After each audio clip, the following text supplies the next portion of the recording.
Welcome back, everyone, to the deep dive. Ready for another deep dive? Today, it's all about sleep. Not just skimming the surface this time. We are going to dig deep into the complexities of sleep, how to get the most out of it, especially if you are one of those people, Like most of us. like most of us, right, whose sleep is constantly being messed with.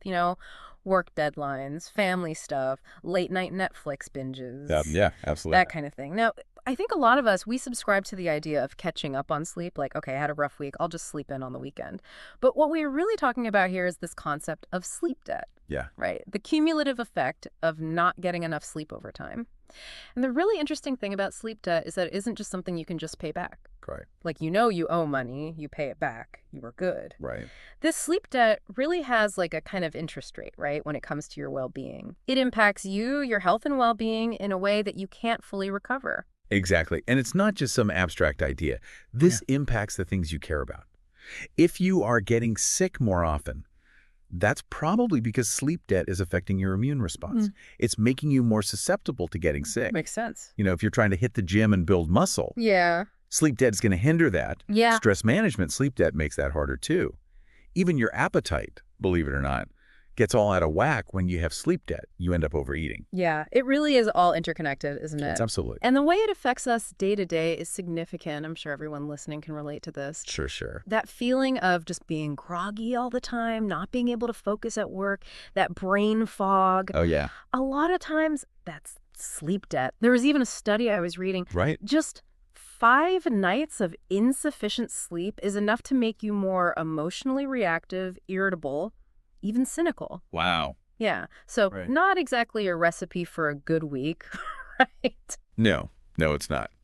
So given all this, since we can't just erase sleep debt with a weekend sleep marathon, the mission for this deep dive today is to give you some tools, to help you prepare for those times when you know you are going to have less sleep and how to at least minimize the negative effects of that. Okay, so if we can't just pay it back, I'm still kind of hung up on that, right? Like, why can't I just sleep in on the weekend and make up for it? Why is that not a thing? So let's get specific, right? Let's say you are someone who needs 8 hours of sleep to feel good. Okay, But during the week, things happen and you only get 6.5. realistically, yeah. So that's an hour-and-a-half deficit every single day. Add that up over the 5-day work week, and you are looking at 7.5 hours by the time Friday rolls around. Yeah, and then to make up for that. You would need, to fully recover that over just 2 nights. That's over 11 hours each night. So think about that, 11 hours every night on the weekend. Yeah. It's not realistic for most of us. Right, and even if you could, I've heard, and I think you are going to talk about this, that messing with your sleep schedule, that much can actually be worse. Like you said, our bodies take about 3 days to adjust to a new sleep schedule. That's right. So I'm thinking if I'm trying to bank all this sleep on the weekend, that's just going to throw me off even more come Monday. Yeah, it messes with your sleep quality. Mm-hmm. You might think you're catching up, but you are really just disrupting your natural rhythm. So it's best to avoid those drastic changes to your sleep schedule, even if it feels like you really need to catch up. So the whole idea of like banking sleep and catching up is just a flawed idea. It is, and when you look at the different stages of sleep, it makes even more sense. Hmm. Like, you have deep sleep, which helps your body repair itself, and then you have REM sleep, which is really important for memory consolidation. Mm-hmm. You can't just bank those and get them back later. Mm-hmm. If you miss out on them during the week, they're gone. They're tied to those specific cycles, right? Mm-hmm. Okay, so no erasing the sleep debt. What do we do then? We know that we're going to have periods where we are just going to have to get less sleep. What are some practical tips for minimizing the damage when that happens? I think one that really surprised me that I read about was wake up earlier instead of going to bed later. Can you break that down for us? So it seems counterintuitive, It right? does. But there are some real biological and psychological benefits to shifting your reduced sleep to the beginning of the day. Your body just seems to handle it better when you shorten your sleep on the front end rather than the back end. Interesting. And a lot of people find that even if they've slept less, waking up earlier actually leads to a more productive and enjoyable day. Yeah, I can see that. They feel less groggy, more alert, So it's not just about the amount of sleep, but when you get it. Exactly. And I think the most important thing about that is that it lets you get back on your regular sleep schedule the next night. Right, right. Instead of staying up later and later, which just pushes your bedtime further and further. And perpetuates that cycle. Yeah, exactly. Waking up earlier breaks that cycle, so you're not constantly playing catch up. So that's tip one. What about naps? Those are kind of controversial. Some people swear by them. Some people think they mess you up even more. Where do you stand on naps? So naps can be really useful, Mm-hmm. especially when you know you are sleep deprived. But the key is to keep them short. We're talking like 10 to 20 minutes. Okay. Because there's this thing called sleep inertia, right? Yeah, what's that? If you nap for too long, you actually wake up feeling more tired. Really? It's like your brain gets stuck in a deeper stage of sleep, and it takes a while to boot back up. Okay. With a short nap, though, you are more likely to wake up from a lighter stage of sleep. So you feel refreshed instead of groggy. Like a power nap. Exactly, like a power nap. Now, if you absolutely can't avoid a longer nap, let's say you only have 45 minutes or an hour, Mm-hmm. then you are better off going for a full 90-minute sleep cycle. That way you can move through all the stages of sleep and wake up feeling more rested. But realistically, when you are busy and sleep deprived, it's hard to find 90 minutes for a nap. Yeah, definitely. So short naps are usually the way to go. Short and sweet. So wake up earlier, utilize the power of the nap. What's our third strategy for minimizing that sleep debt damage? It all comes down to maximizing the quality of sleep you do get. It's not just about the quantity, it's about the quality. Mm. And this ties back to what we were talking about before with deep sleep and REM sleep. Mm-hmm. When you are sleep deprived, it's even more important to make sure you're getting enough of those stages, Mm-hmm. because that's when the real magic happens. The body repairs itself, your brain consolidates memories. So we are really making those hours count. And that leads us to sleep efficiency, right? Exactly, yeah. What exactly is sleep efficiency and how does it play into all this? So sleep efficiency is basically the percentage of time you spend in bed actually sleeping. So many of us, we get into bed and then we start scrolling on our phones or watching TV. Right. Yeah. You are not alone. But what happens is you are training your brain to associate your bed with being awake, Oh, wow. not with sleep. Okay. So let's say you spend 10 hours in bed, but you are only actually asleep for 8 of those because you are on your phone for 2 hours. That means your sleep efficiency is 80%. Okay, so you want it to be as close to 100 as possible. You want to aim for over 90%.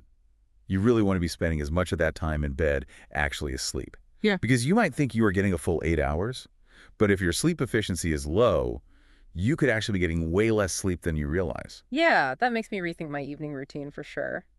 So what's the solution? How do we increase our sleep efficiency?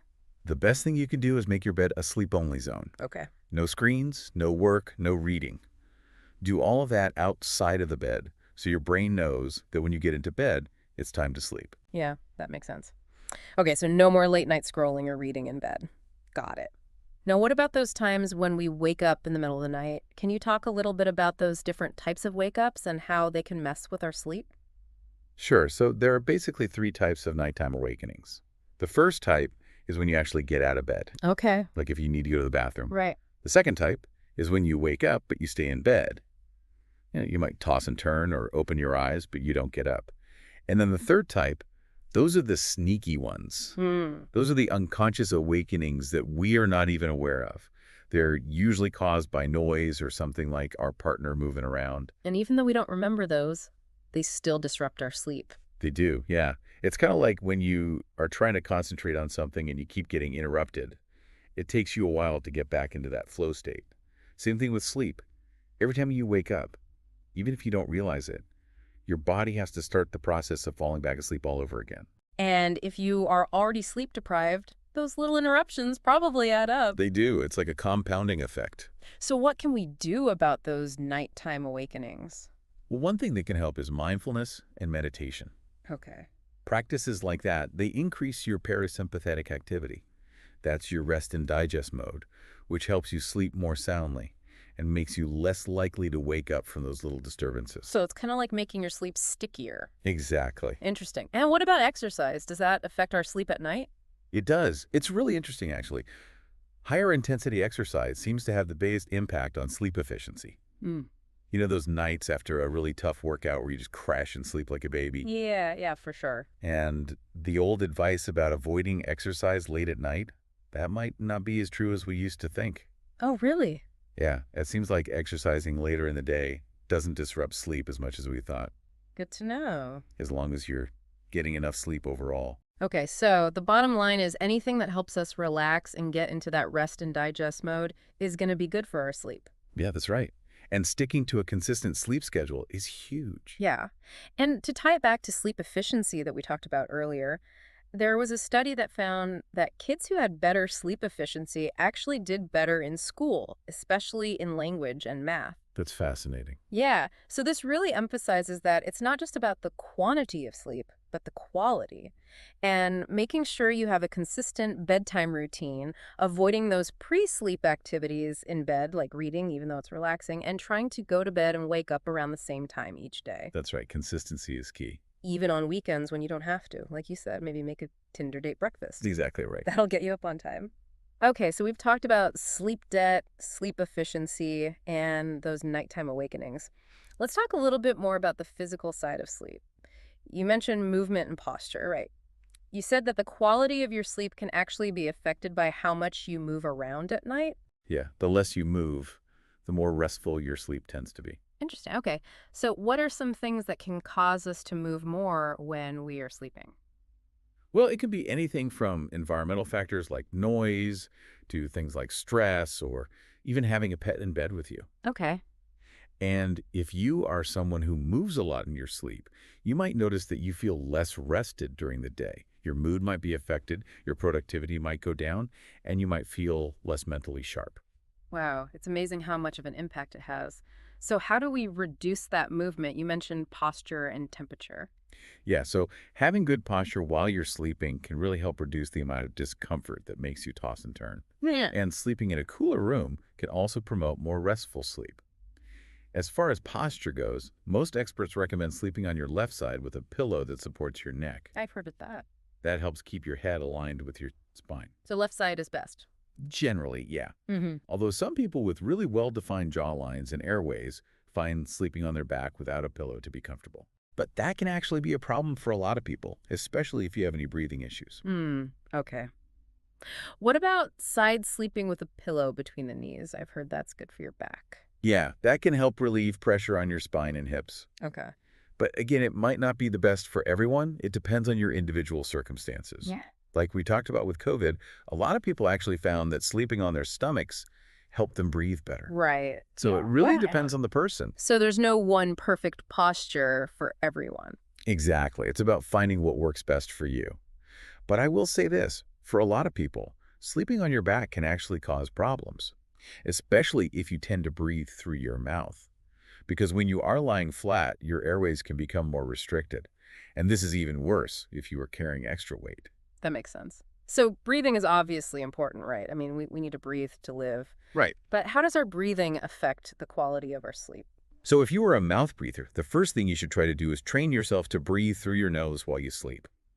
You can even try using those hypoallergenic tapes to keep your mouth closed. Oh, interesting. Okay. And if you have allergies or anything that makes it hard to breathe through your nose, Yeah. a humidifier can really help. It adds moisture to the air, which can reduce throat dryness and help condition the air before it reaches your lungs. It's like giving your nose a break. So, we really need to pay attention to how we are breathing when we are sleeping. We do, yeah. Yeah. Because if you are not getting enough oxygen, your sleep quality is going to suffer. Mm. And a lot of people don't realize that things like sleep apnea, allergies, even just a common cold, they can really mess with your breathing at night. Right. It's not just a stuffy nose. Right. And here's what happens.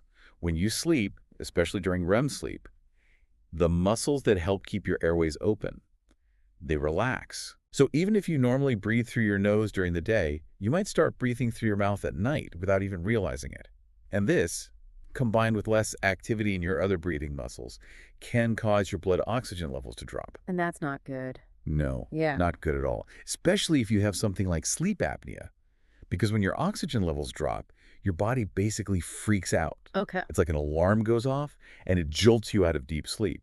That's why people with sleep apnea often have those symptoms of waking up, gasping for air. So, it's all connected. It is. It's not just about how much sleep you get, but how well you are breathing during that sleep. Exactly. Wow. I'm learning so much. Yeah. So, we talked about a lot today: sleep debt, sleep efficiency, nighttime awakenings, posture, breathing.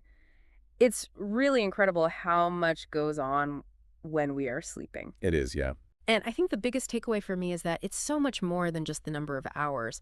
It's about understanding all those little nuances, those things that can affect the quality of our sleep, that can make a huge difference in how we feel and function during the day. Yeah, absolutely. So I want to encourage everyone listening to really think about their own sleep habits. Right. How much sleep debt are you carrying? How efficient is your sleep? Are there things that are disrupting your sleep that you can address? Those are great questions to ask yourself. And you know what? This whole conversation has really got me thinking, if just these small things can have such a big impact on our sleep, Right. what other things are we doing in our daily lives that are affecting our health and well-being without us even realizing it? That's something to ponder. That's a great point. It's definitely worth exploring. Food for thought. All right, everyone. Thanks for joining us for another deep dive. And until next time, Sweet dreams. sweet dreams.